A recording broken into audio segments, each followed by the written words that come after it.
Welcome to Holding Space with Authentically Amy. This is a place where you don't have to perform, prove, or hold it all together. You're allowed to exhale, to feel, to speak, or just be. Here, your truth is safe, your emotions are honored, and your soul is gently invited to the surface. I'm not here to fix you because I don't believe you're broken. I believe your soul already knows the way. My role isn't to give you advice, but to hold a steady frequency of love so you have space to rise. This podcast is an extension of my own healing. If you're here, you belong, and I'm honored to sit beside you. Welcome to Holding Space with Authentically Amy. I am so glad that you're back for another episode. I am here with Ethan. This is my first time to meet Ethan. I'm so glad you're here, Ethan. Thank you for joining us today. Yeah, I'm really excited. Thank you. Yeah, absolutely. I'm excited to hear what you have to share with us and your journey. And I just want to start with a question I ask all of my guests is what feels heavy on your heart today that might help to talk about? Yeah, well, I've been thinking about that the past, like this week. It's Wednesday now, and it's just everything is very intense, right? As I said before we started, not It just is. the world, obviously, and I don't know in your experience in working with people, but just people who I'm working with right now, everything is just very severe and very intense. Like people at their critical point of we need to do something about this. And it's a lot. It's a lot of weight.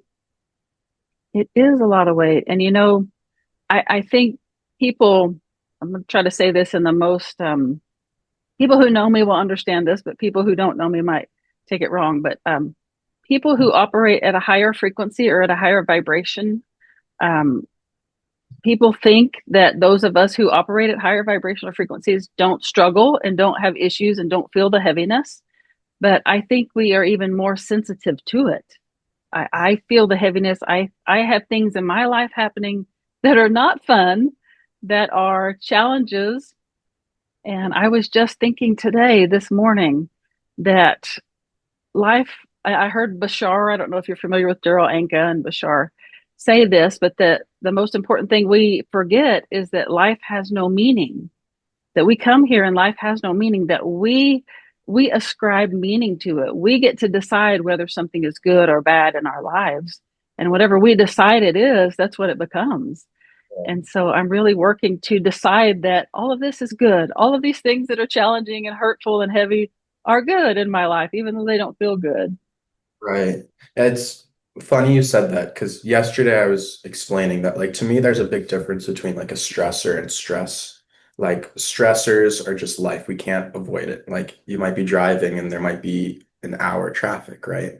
But then the stress is how we respond to it, right? And that's kind of what you're saying is the things that happen in life don't need to bring us a certain place. Where it takes us is that's more about us, right? So I'm trying to do that also. I told you I'm in Costa Rica. I've been here for 3 years, but I just moved back into a new house. And obviously, you move to a new place, and there's just all these things that you have to do. And I'm in the jungle, so the entire house was covered in mold. Like there were just Wow. trying to, fix that mindset of being happy is a choice, right? Like, are you Yeah. going to put qualifications on your happiness, or are you going to try to just be happy with whatever life is, right? So this was the past 2 weeks for me has really been pushing that to the forefront, which is good. I want those reminders. That's one of the reasons I moved here. So I don't need mold, Yeah. but sometimes it. Right? No, no mold. I think I say this quite a bit to people that who are struggling. Like we have to have that contrast. Like we have to have the dark to be able to see the light. And if we can just switch our mindset, pretty much what you just said, switch our mindset to see it if that I need this. This is something I need so that I can see the other side of it too, because life would be so boring. I mean, think about it. Life would be so boring if everything went right all of the time. There were no struggles. We were just smooth sailing all the time. We would not learn a thing. We wouldn't learn anything if we didn't have struggles. And as a former educator, I'm like, I love to learn. Not necessarily the way I have to learn sometimes. It doesn't mean it's fun, but getting to learn and grow is part of the reason that we're here. Right. No, I completely agree. Wait, what type of educator were you? I taught middle school, high school. I was an administrator in public ed, and then I became sort of like a consultant at the university level where I help schools and communities learn to work together. That's what my master's degree is in. And Awesome. so, yeah, that's what I was doing when the accident happened that broke my neck. I was helping schools and communities learn to work together. So, pretty passionate about that. Yeah, But I work at a sleepaway camp in the States over the summer, so I love kids. And especially that middle school I just got to work with, and it's awesome. It's became my favorite age group. oh my gosh, right? People would say, "How do you teach middle school?"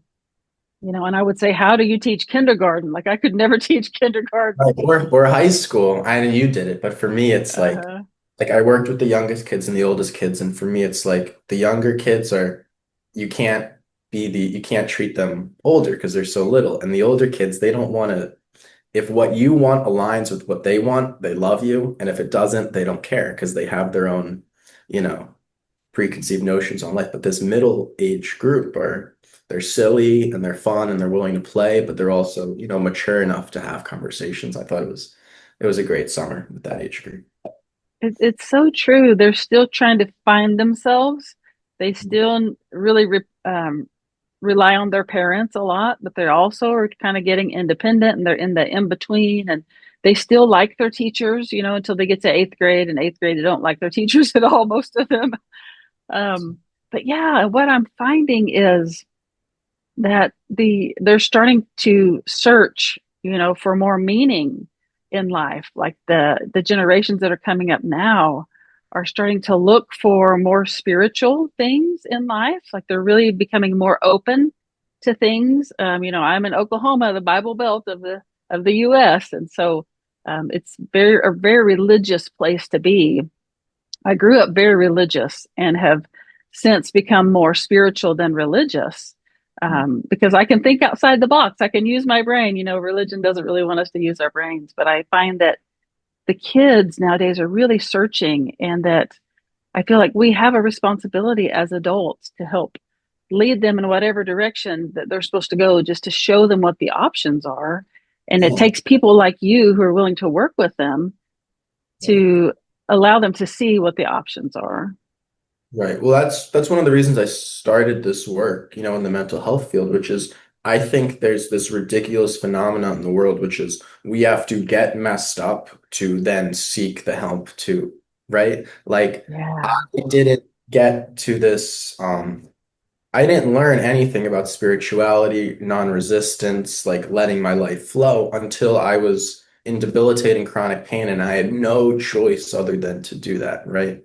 And um, I imagine your journey might be similar, where once you get to that point of I need help, then we learn these tools. Like, why are kids not growing up Mm. and learning that anxiety is this like normal, natural part of our brain, right? Like that we grow up becoming so afraid of these thoughts and these feelings that are pretty normal, right?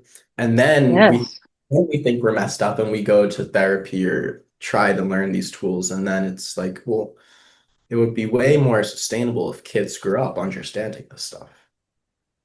Oh, absolutely. Absolutely. That's part of one of the things that I do. I have a nonprofit also. It's called Resilient Futures, and it helps schools and communities learn to work together, but it also teaches students how to be resilient, how to live resilient in this world where nobody's teaching them how to be resilient. Right. Nobody's teaching them what it means to be an upstanding, responsible, effective community member. And I really have a heart for that because I feel like, in kindergarten, I say kindergarten, I really don't know what grade, but when they're little, we introduce them to emotions and we show them pictures of like five different emotions. And for the most part, people grow up only learning those five different emotions. So there's a handful of emotions that we can identify. Anxiety is not one of them, but it is one that we all experience. And I agree with you so much. created an emotion frequency chart for that reason. It's got 100 different emotions on it to help people understand what emotions are, what they feel like in the body, and that they're part of our communication system. Like that's the purpose of our emotions. They're not bad. We don't have to tuck them away and push them down because they'll surface again. Sorry, I'm pretty passionate about this, so I could go on a tangent, but I'm gonna shift it over to you. Go ahead.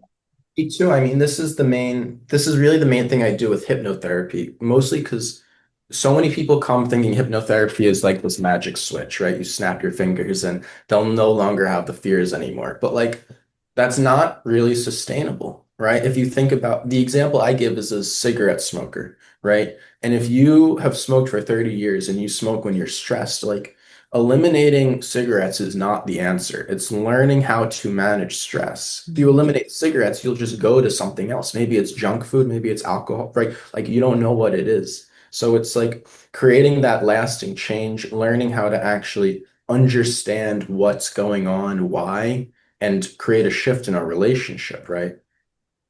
I So go I ahead. think no, it's just like I feel like I'm so often having to explain like it's normal. Like this is like what you are experiencing is not, and obviously like you we respect the person's experience, but like it helps them to know like it's not this unique thing. This isn't a your brain thing. This is a human brain thing, right? Yes, Um, and just yes, understanding that, like you have more compassion towards it, you have more understanding, you're willing to sit with it more, right? And then you see it's not that demon you thought it was, it's just a feeling or it's just a thought, and then it goes away, right? And that to me has been like the natural, holistic, sustainable way to create changes.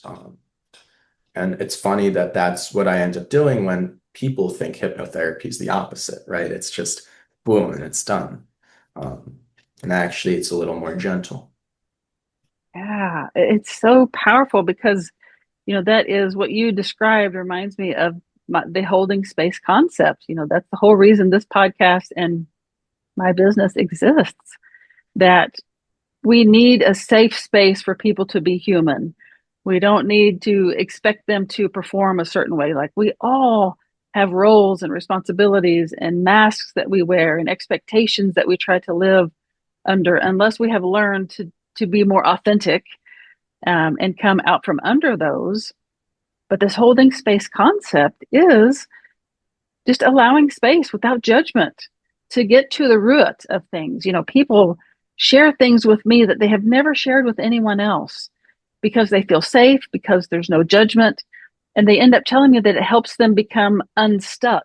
They get to the root of the problem because they have a safe space to talk about it. And it reminds me of, I don't know if you experienced this with your health journey, but it took a long time for me to advocating for myself to get to the root of the problem, not just treating the symptoms of what I was experiencing, but finding out what was really down underneath there. And it sounds a lot like that's what you experience in your in your work world too. Yeah. That is in my work world, but also in my personal experience with healing, that's exactly what it was. I mean, I was lucky in the sense that my healing began pretty quickly after I got to that mental, emotional point of acceptance.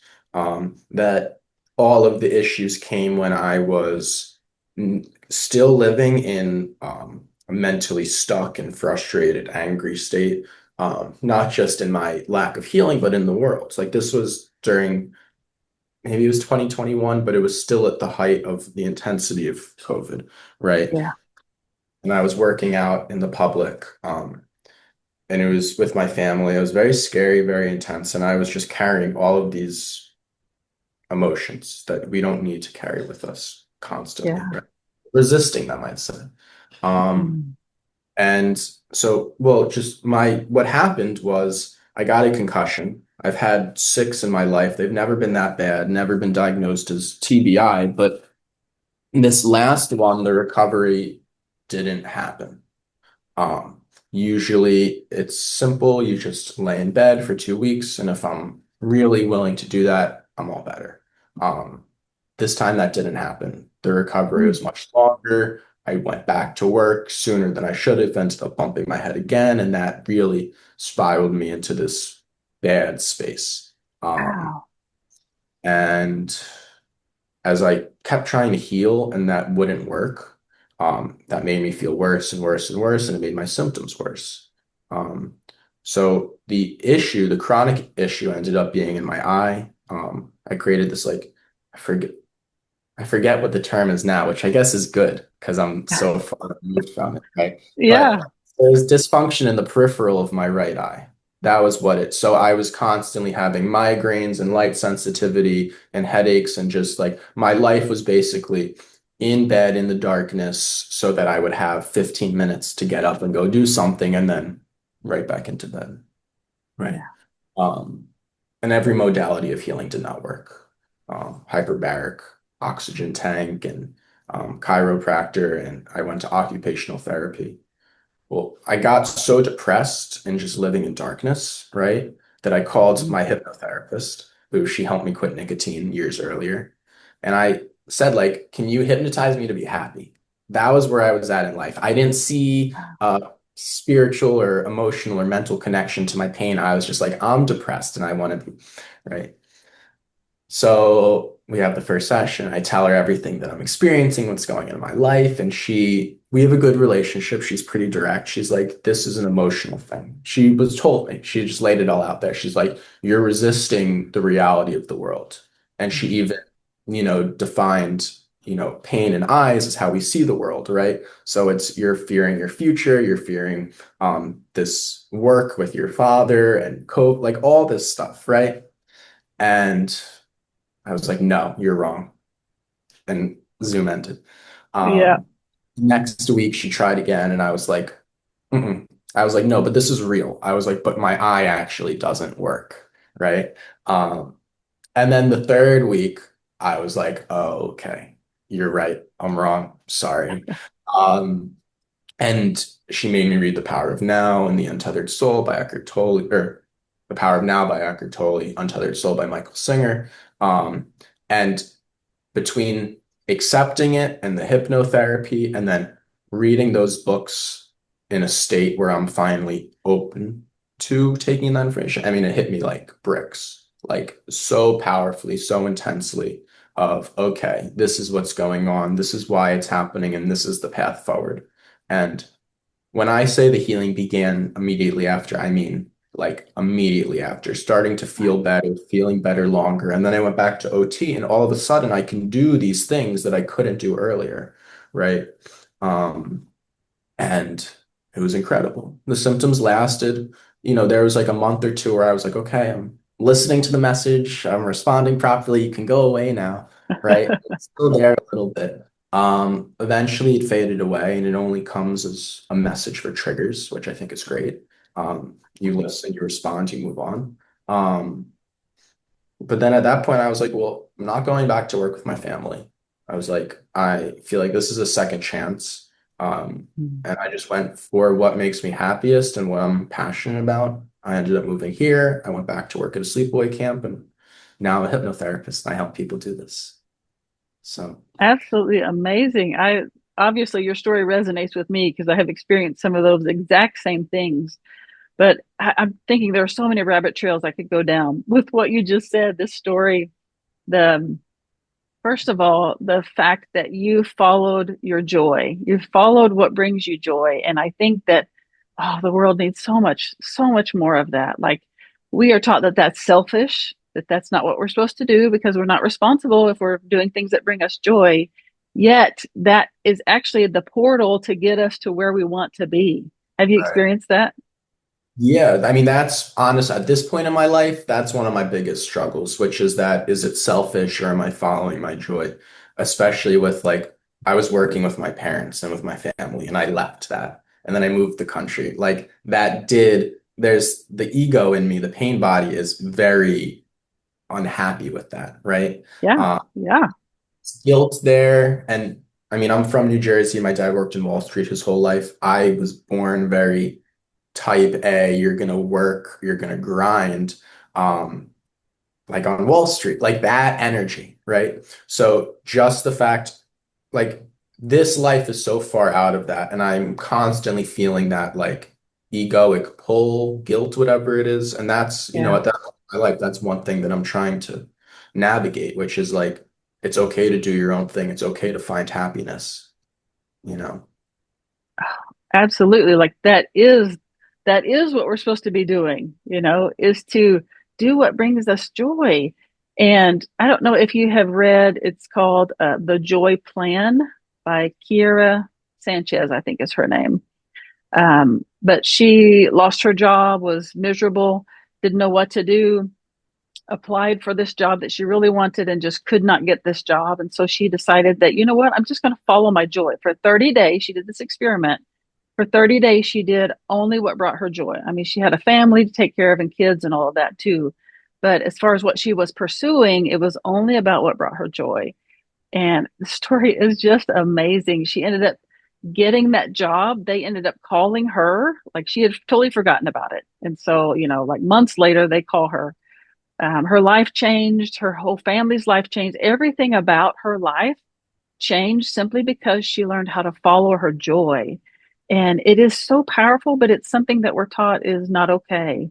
And it makes me sad that you're feeling guilt about it, but I'm so glad that you're aware that it is that ego piece saying, no, you're doing wrong. This is wrong. This is selfish. And it's hard for us to fight that ego piece in us.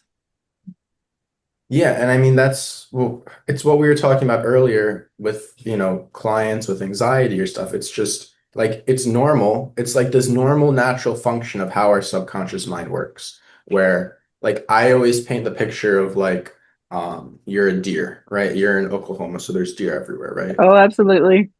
So like a deer is happy eating grass, and the second there's a noise, it's sprinting away, right? And like that's its nervous system trying to protect it. Like we have that too. We're not like animals' life is not meant to just be, unfortunately, just smelling the roses. I mean, maybe in our spirit that's what we're supposed to do, but we have parts of us in our nervous system that wants us to be safe and alive and healthy, right? So there's these scanning, there's this process of, and that's this is the dichotomy of life, which is trying to do the right thing, but then there's part of us looking around constantly saying, well, that's not right, right? Not just physical danger like the deer, but emotional danger, like making me feel guilty, as we're just talking about. Like it's all of Mhm. these, the subconscious, the nervous system's trying to tell you something very specific, and it doesn't always serve you. Um, Yeah, that's so true. And doing what's right is different for every person. It's an individual thing. And I believe that we came here knowing who we are and what we're supposed to do here, but that well-meaning people in our lives taught us otherwise and pushed us out of that. I mean, you think about a kid. I remember being a kid just sitting playing in the mud, literally just sitting in the yard playing in the mud because that was fun at the time, digging for worms or whatever, and my mom being so mad at me because I was ruining my clothes or whatever. But I think about back as kids, like kids know, kids are so wise. We can learn so much from kids. Like they know that it's all about just enjoying what feels good right now. Let's go, let's go explore. Let's play. We don't play enough in life. And I feel like we can learn so much from kids, but that we have to know what is right for us aside from all of the pressure coming from the outside. And sometimes that's really hard to do. Right. Yeah, well, that's one of the reasons I moved here because it helps. Like in Costa Rica, at least where I live, like the outside world is there's the pressure is more of a pressure to chill than a pressure to like this type A New York City MO. Mm, So for me, being here, putting myself in this slower lifestyle helps to, I mean, it helps to hold me accountable in that, right? Like I think my ego would have a much easier job sweeping me up if I was living in New York with all my friends, like from mm, college and high school, where like true. that energy of how I grew up is surrounding me. Um, where here it's just not like that, and everyone, it's more of like a slow third world type of life where you work to make money, but there's things you enjoy and there's housework and all these other car work, and it's just it slows life down. And I think Mm. it's, for me, it's good that I have that almost forced slowing. And then as I'm growing up and learning, I can kind of create that as a behavior for the future, right? But for where I am now, I love that I'm in a slow place. Wow, my mind is just spinning like I need to check out Costa Rica. Like that sounds amazing. Oh my gosh. I I've never been. I would love to visit. I'm sure it's amazing. Yeah, and it's not just Costa Rica. There are a bunch of places in the world. I mean, Central America and South America has a different vibe than the United States, obviously. Um, Yeah. but yeah, it's just finding the energy that's right for you. Um, and Yeah. even being here, like I'm not this like hippie who's spending like 4 hours a day meditate. Like I started a business here, unrelated. Like I still have that entrepreneurial, like I still have the parts of me that like we all have different parts of us, right? Um, Right. but to have, a slower energy, like I said, is good. Oh, absolutely. You have mentioned a few times resistance. And for those of my viewers watching and listening who might not be familiar with the concept of resistance, would you mind talking about that for a minute? Yeah, so I think a fun explanation is like I look at it as like a yeah, but okay. I hear that a lot in my clients, and it's something that I was telling my therapist, which is like someone's trying to tell me something, right? My hypnotherapist was trying to explain to me that it's not just a physical issue, that I have issues with how I'm perceiving the world, right? And my response to that was, yeah, but this is a physical issue. Like there's an issue with my Mm, eye. And it's um this yeah, but is almost like that qualifying the do you want to be happy question. It's right, we're unwilling to go a certain direction because we have our preconceived notions of what is right, what is needed, right? And that's the resistance where life should flow, right? And it's easier said than done. I can say it out loud, but then when challenges come to me, I'm not necessarily gonna, you know, immediately sure. flow. But yeah, so it's to what extent is life happening and you're saying, yeah, but, and resisting it and trying to put your own qualification on what's needed in life or what's needed to make you happy? Or to what extent are you willing to accept what's happening and let it flow through you? Right. And you can look at that with emotions also. I have found that people who have such an issue with anxiety or panic attacks, it's they have this resistance to the actual thought or the actual feeling, right? And the answer might be sitting with it and letting it settle on its own. But when you have that such severe reaction to it, it's you're resisting that process of letting it flow, right? There's a fear or an unwillingness usually through fear subconsciously to sit with those emotions or those thoughts and to let it fade. Um, so it's, non-resistance is the process of just be in the present moment and let what's happening happen instead of qualifying it. Um, and then it can potentially resolve itself. More likely than not, I think it does. Right. I love that because we think, I mean, we as humans want to be in control. And we think we know how everything should go, and we think we know how to make everything work in our favor, but that's not always the case. And Right. I love this concept of resistance. You know, Stephen Pressfield's work talks a lot about resistance. And he talks a lot about when you are on the right track, when you're really following your passion and following the path that you're supposed to be on, that resistance will be heavier. You will feel much more resistance when you're actually doing what you're supposed to do.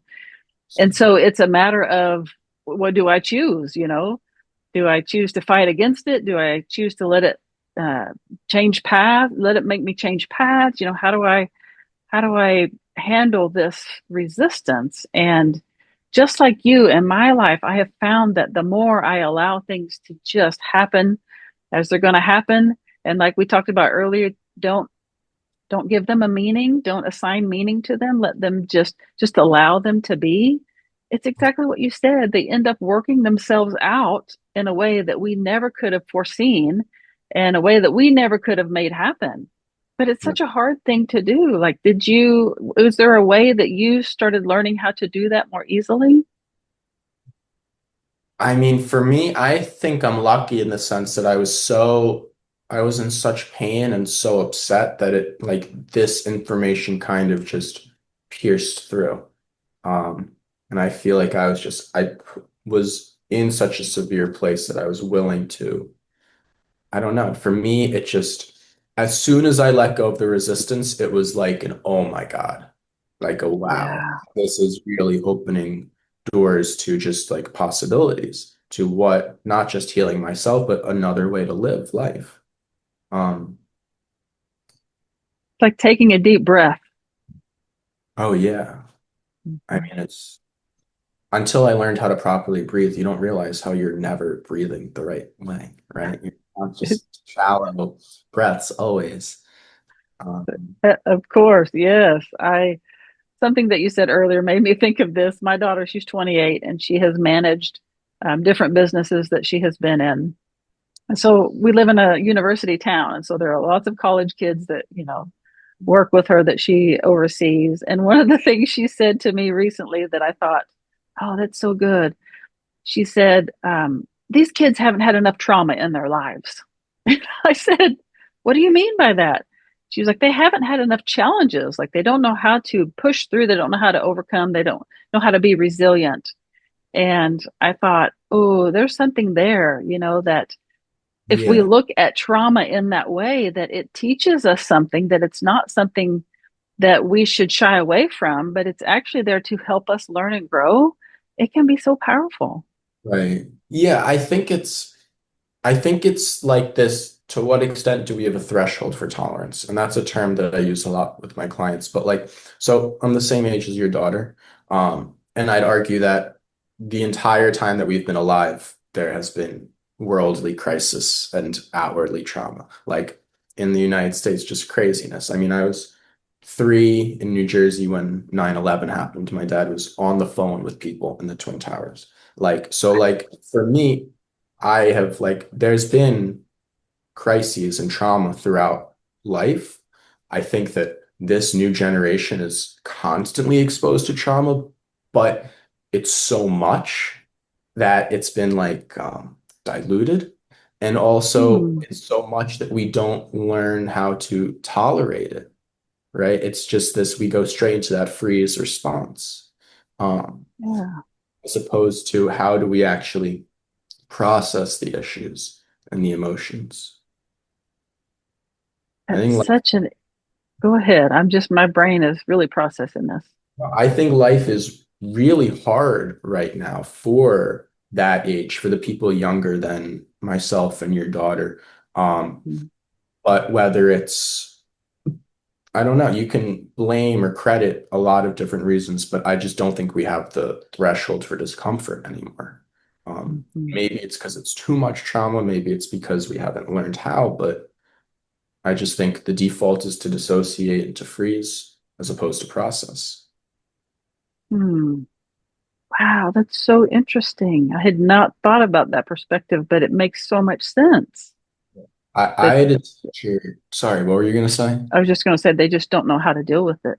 Right. Well, no, so I had a teacher, I think my freshman year of high school, who said like we were looking at the chapters of the history book, and he said like your chapter, when there's a history book written about the age that you were a kid, it's going to be called the Age of Terror.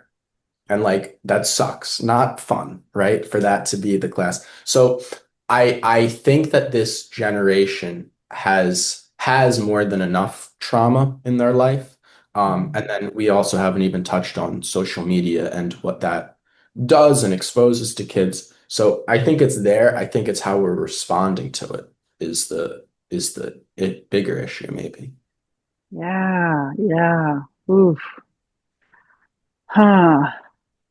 This, brings me back to this holding space concept that I I have said several times that, I have had mental health issues. I spent a week in a mental health hospital earlier this year. And that while we have mental health issues, that I don't think the crisis is a mental health crisis. I think we have a present crisis, that we're not being present enough with each other and giving people the space that they need to. be human, and to process all of the trauma that's going on. That's a whole different perspective I hadn't thought about. So I'll be Yeah. journaling about that later. That's really good. No, I completely agree with what you just said. And Yeah. maybe it's the phone's fault.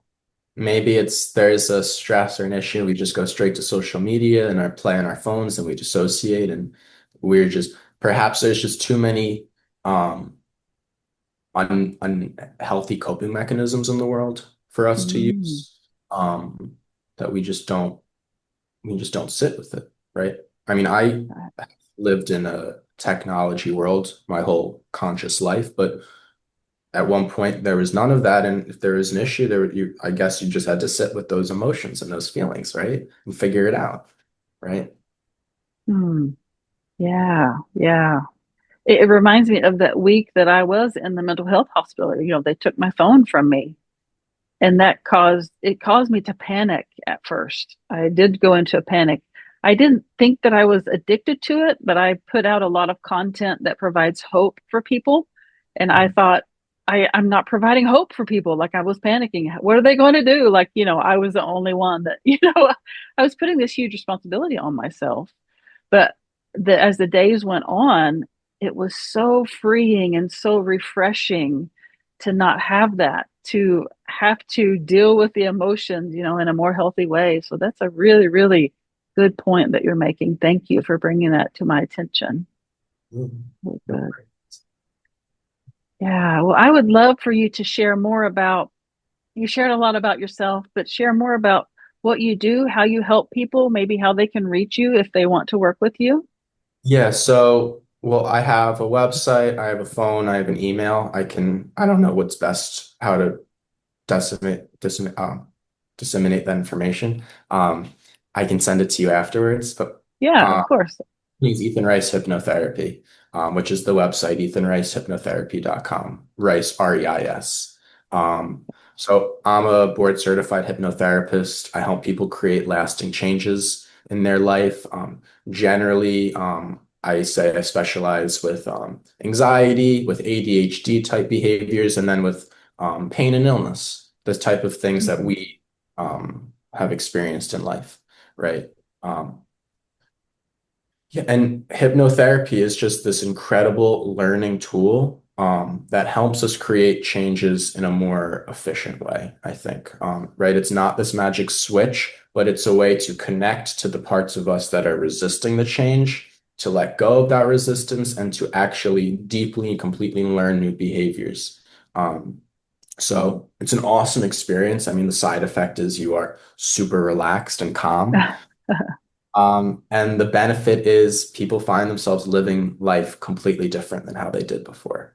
Um, so it's for anyone who finds themselves stuck, um, you know what you want to do, but that isn't happening. I recommend hypnotherapy, and I have it a, healed go me ahead. twice. No, two separate parts of my life, it fixed things that I couldn't have done on my own. So yeah. So I have never done hypnotherapy. It really intrigues me. I think I'm a little afraid of it because I don't know what it would be like. Yeah, Um, I have a friend who is a hypnotherapist, and she keeps trying to get me to go through this. And one of the things that she said, and which is pretty much what you just said, but that she said it hypnotherapy helps take down the walls that you put up so that you can see the parts that are there holding you back. I thought exactly. that was really powerful. Exactly. Yeah, I mean, it's art. Almost everything I see is related to the nervous system, and which is the fact that there's this defensive protective mechanism within us, which is great. We don't want to just fall off a cliff, right? Um, Sure. but it's that mechanism is confused, and it's how do we create changes, regulate the nervous system, and release these perceptions that are no longer necessary. Um, so. It's an awesome, relaxing tool. If you've never done it, Amy, it really just feels like a guided meditation. I mean, that's at least how I work. It's nothing like stage hypnosis, barking like a dog or clucking like a chicken. Oh, It's really just an opportunity to close your eyes and to be guided like meditation into a state of calm and ease and relaxation. Um, But if you were to measure your heart rate variability and your brain waves, you would see these very powerful changes that Joe Dispenza talks about also. This what he would call like the manifestation state, I would call the hypnotic state. And that's why people do like ketamine or mushroom therapy. That's why people do what is it called? The frequency biannual beats or something. Yeah, Um, binaural. yeah. Right. So Yeah, these are all different tools to help put you into a certain state where the brain t turns down those defenses, right? And yeah, it's willing to learn something new. And that's when the powerful changes occur. yeah. So do you have people who come to you who are afraid, like they're like me, like I don't know what this means for me, or I don't know what it's, who just Yeah. have a fear coming in to experience this for the first time? Yeah, I'd say that, I mean, if you're paying, you are committed to doing it, right? You're not, Right. people don't pay and they're like, well, don't hypnotize me, right? But Right. people rarely know what it is. And a big portion of the first session is talking about what hypnosis is and how it's going to work for you. And breaking down the preconceived notions. Because if we have certain expectations of hypnosis and it's not your experience or it's not your reality, that actually can hurt the progress. Um, Mm. so I want everyone to be in the right mindset and openness and understanding of what this is so that it can work most effectively. That's really interesting. So it takes more than one session. You do. Yeah, I'll do a one-off session, but I think it's way more effective to do more. I mean, we need to identify the issue, we need to release the issue, we need to learn new behaviors, we need to reinforce the new behaviors, right? And I think that's a fair, holistic process. That could take 4 sessions, assuming that they are you know, open and motivated and they're not like me who's going to resist it for the first 2 sessions, Yeah. right? When I start working with someone, I don't know if they have, this childhood issue that they've been holding on to, and we have to pause and go into that, right? And then we have to release Mm. that to create the changes. So we don't know what path is going to be forward. Um, I have, I mean, in Costa Rica, I worked with someone who was having an outbreak on Crohn's disease. Um, Mm. Mm. and I saw him once and only once, and he like went into remission for a couple months after. So like incredible changes can happen in one session, but like I've said a couple times, like what I say is it's lasting change. And if you want lasting change, it's not necessarily a one-time fix. Yeah, that makes sense. It reminds me of I've done EMDR therapy, and it's brought up things that I didn't have a clue were even affecting me. Like they were deep in there and they surfaced up to the top, and I was just in shock of what I had been holding on to that I was unaware of. So it sounds pretty similar Yeah, in that way. yeah. And then especially pain likes to tell a story of like physical symptoms sometimes tell a story of what's going on. So I mean, I obviously can't give complete details of clients, but I was working generally. Sure. I was working with someone yesterday who they have this weird the throat closes when they're drinking water and eating. Like it's very severe, right? Well, I started to explore what the throat represents, and it's expression, it's speaking your mind. And I started to ask questions about that. Well, she's living a life in a way where there are all these things that she needs to change. And she either is unable to say it or she says it, she can't follow through, right? So now we've just Yeah. unlocked this aspect of, well, the body's sending you a message, and we're going to have to work on that message. And we're going to have to get her into a point where she's has the confidence to speak her truth and have the assertiveness to follow through, right? So that just added a session, right? Sure. We don't know the path forward every time when we start. Yeah. Yeah. I like that you just you're avoiding the resistance. You're going with the flow and allowing it to unfold as it will unfold in a way that is best for the client. That's really Exactly. good. Yeah. Oh my goodness. Ethan, it has been such a joy to chat with you today and to hear more about your story. And when you were talking, I was thinking, oh, you should write a book. Have you thought about writing a book? Yeah, I mean, at some point, some people have said that before. Yeah. I'm still trying to, I want to grow my private practice. I want to build other things, but it's as I gain more experience with clients and life, it's something I'd be open to for sure. Yeah, I really was sensing that when you were talking about it. People told me that for a long time too. And it took a long time before I wrote my first book, so I totally get it. But yeah, your story is very powerful and it can help others and give them hope. Thank So you. I just want to encourage you to keep putting it out there. And I'm happy to share this with the world so that people can get to know you and connect with you and hear your story, and that you can help more people through your hypnosis therapy too. It's awesome. No, this was so much fun. This like 50 minutes flew, actually. Yeah, I know, right? Well, thank you. Thank you. Is there anything that you want to share before we wrap it up here? No, I don't think so. I'm gonna give you my information to find me, but it's Ethan Reis, Reis, hypnotherapy.com. It's my All website. right.